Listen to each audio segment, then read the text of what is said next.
Hello friends, कैसे हैं आप लोग। आज हम देखेंगे MJY6 का क्वेश्चन नंबर टू में बताया गया है वैदिक गणित का विस्तार से परिचय दीजिए। आज हम वैदिक गणित का विस्तार से परिचय जानेंगे। ये आपको MJY6 में आपको पढ़ना है। आइए चलते हैं MJY6 का क्वेश्चन नंबर 2 वैदिक गणित का विस्तार देखते हैं हम कैसे किया गया है। तो वैदिक गणित का सामान्य जनमानस के बीच गणित कठिन विषय रहा है। आप लोग जानते हैं ये हालांकि गणित कठिन विषय नहीं है, किंतु एक मिथ्या भ्रम बन गया है कि गणित कठिन विषय है। चलिए देखते हैं। तो वैदिक गणित का सामान्य जनमानस के बीच गणित कठिन विषय रहा है, परंतु भारतीय गणितज्ञों ने इसे सदैव मनोरंजन का विषय समझते हुए इसे सहज बनाने की प्रक्रिया पर विचार किया है।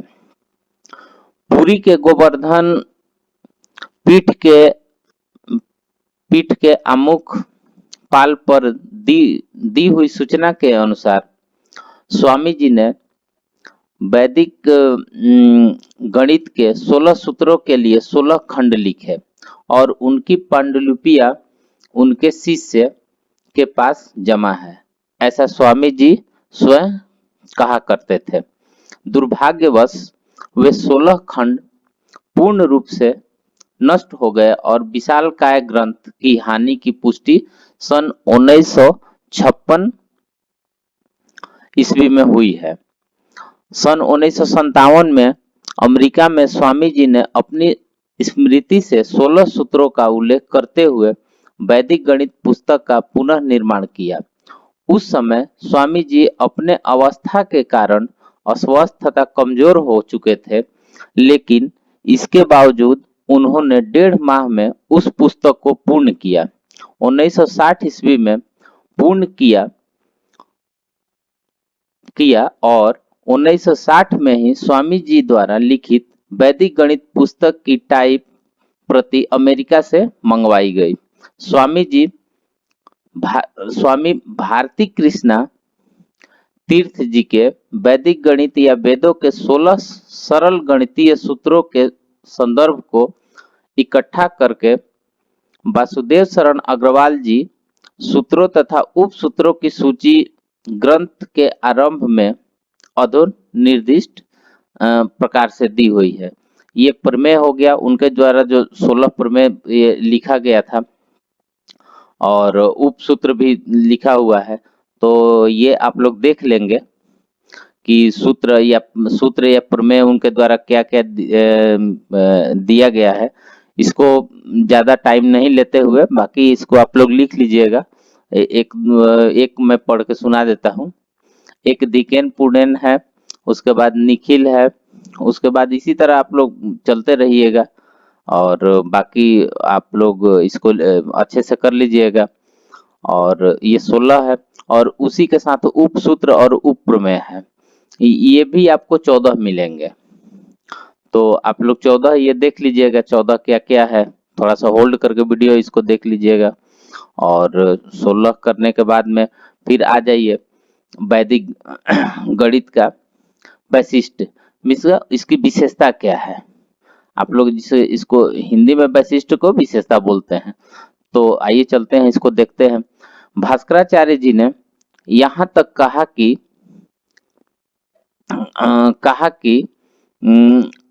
इसको गणना करने के लिए प्रारंभ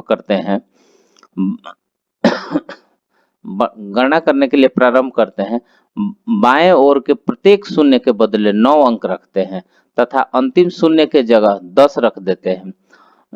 उसके बाद सबसे बाएं वाले अंक को 1 कम कर देते हैं। अब फटाफट घटा लेते हैं, जैसे ये 1000 हो गया, 1000 माइनस 425 इक्वल्स टू, तो 1000 में 425 को ये माइनस कर देते, कितना आ रहा है 99910। फिर इसको माइनस 425 से करेंगे तो 9575 इसका आंसर हो जाएगा। आप लोग खुद करके देख लीजिएगा, बहुत इजी है, कोई ज्यादा टफ नहीं है, लेकिन ये एग्जाम्पल देना आपको जरूरी है। उसके बाद आता है गुणन। गुणन के लिए वैदिक गणित में मुख्य रूप से ये जो सूत्र दिया हुआ है इसको लिखना बहुत जरूरी है।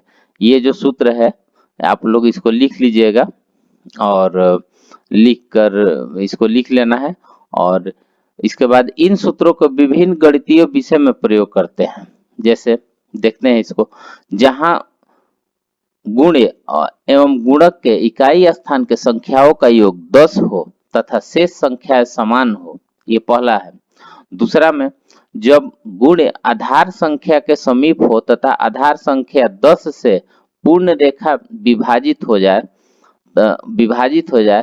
तीसरा है, यह एक उपसूत्र जब गुण के या गुणांक 10 के घात से पर्याप्त रूप से भिन्न हो। चौथा है, जहां गुणक के सभी अंक 9 हो। पांचवा है, जहां गुण के प्रत्येक रूप में प्रयुक्त होते हैं। प्रथम सूत्र का उदाहरण, ये आप इसको लिख लीजिएगा, ये एग्जाम्पल देकर 26 इंटू 24, और इसमें सर्वप्रथम इकाई अंकों का गुणन लिख देते हैं। तो यहाँ देख लीजिएगा 6 इंटू 4 इंटू 24, पुनः गुणक के अंतिम अंक एक जोड़कर जो गुणनफल प्राप्त होता है, तो 2 + 1 ये हो गया, एक जोड़ देते हैं इसमें से, तो उसके बाद ये equals to 3 into 2 equal to 2, अतः गुणनफल इसका जो होगा 624 होगा। इसको आप लोग खुद से भी देख सकते हैं, इसमें कोई प्रॉब्लम नहीं है। उसके बाद है तैरासिक को ही पाटी गणित अर्थात अंक गणित तथा विमल बुद्धि ही बीज गणित है। ग्रंथ की रचना तो सामान्य जनमानस के लिए आवश्यक है। इन्हीं तथ्यों को ध्यान में रखते हुए गणित को रुचिकर एवं सहज बनाने हेतु आचार्यों ने लीलावती, बीज गणित, गणित सार संग्रह, त्रिशतिका आदि अनेक गणित ग्रंथों की रचना की।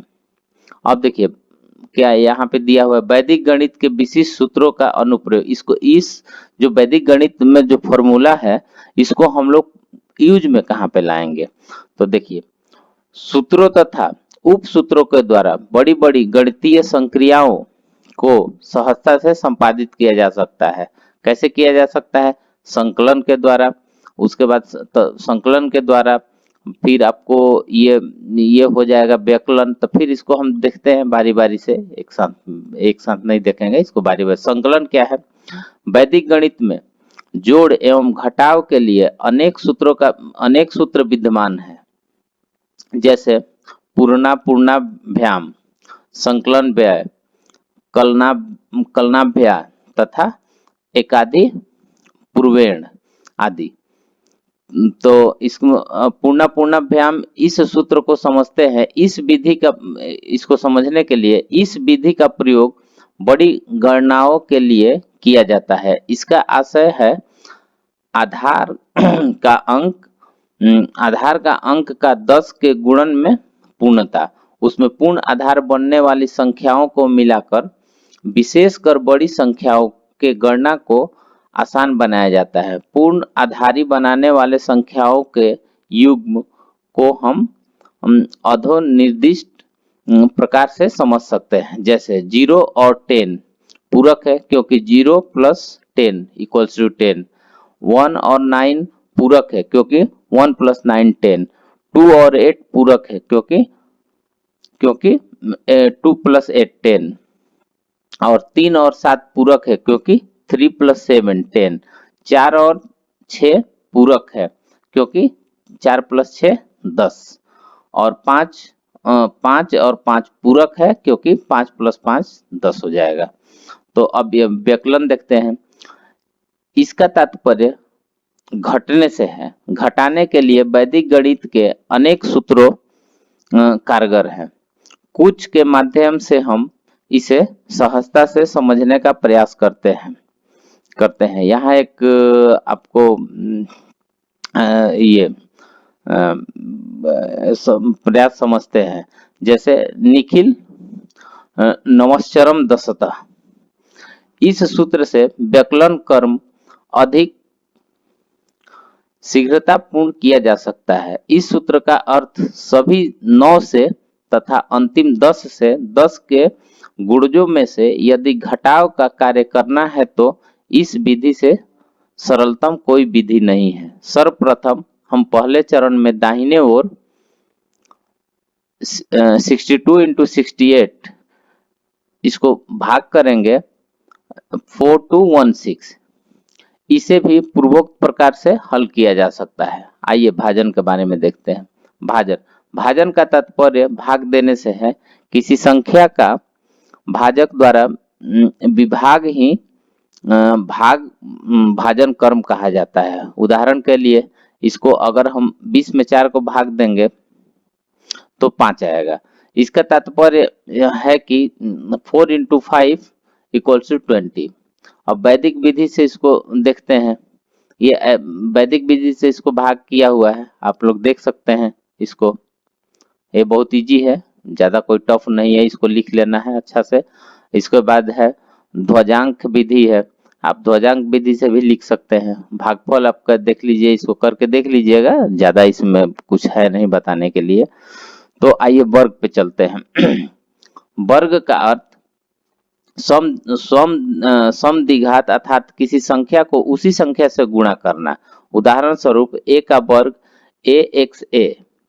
वर्ग के लिए सूत्र है, सूत्र देखते हैं इसका।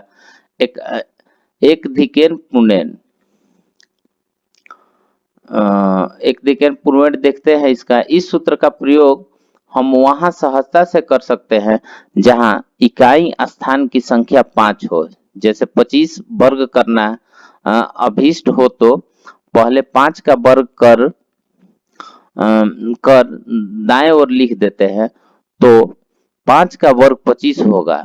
तदंतर बाएं तरफ के अंक 2 में से एक अधिक यानी 3 से गुणा कर लिख देंगे जो कि 6 हुआ तो वर्ग प्राप्त हो जाएगा। 25 का वर्ग अगर हम निकालेंगे तो 6 से 25 आएगा। उदाहरण एक देख लेते हैं, जैसे कि 12 का वर्ग क्या होगा। 12 में आधार संख्या 10 लेते हैं क्योंकि यह 10 के करीब है, अंतर हो जाएगा। इसका अंतर इक्वल्स टू 12 माइनस 10 बराबर 2। तो आप इसको देख लीजिएगा। और इसी तरह फिर 14 का है तो 144 इसका अंतर होगा। अब 16 का वर्ग लेते हैं। यह संख्या भी आधार के 10 के समीप है, अतः प्रथम चरण में भी आधार संख्या तथा मूल संख्या का अंतर कर लेते हैं।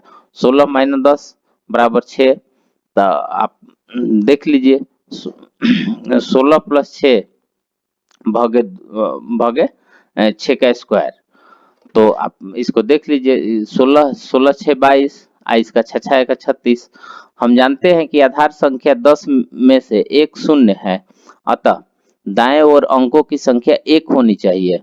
अतः 36 में से 3 को बाएं की संख्या में जोड़ देते हैं तो 256 आता है। अतः 16 का वर्ग 256 प्राप्त हुआ।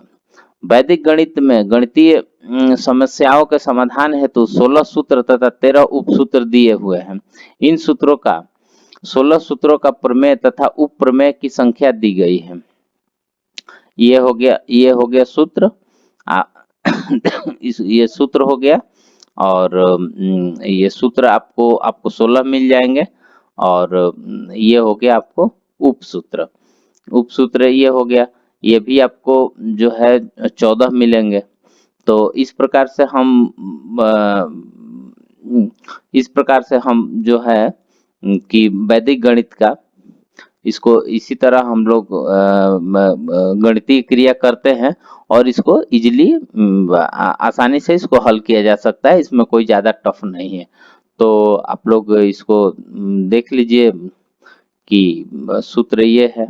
आप थोड़ा सा वीडियो इसको होल्ड कर देते हैं और आप लोग भी होल्ड करके लिख लीजिएगा क्योंकि एग्जामिनेशन और नजदीक है। ये क्वेश्चन आ सकता है, एग्जामिनेशन में भी आ सकता है। सो मिलते हैं फिर नेक्स्ट वीडियो में। Thank you.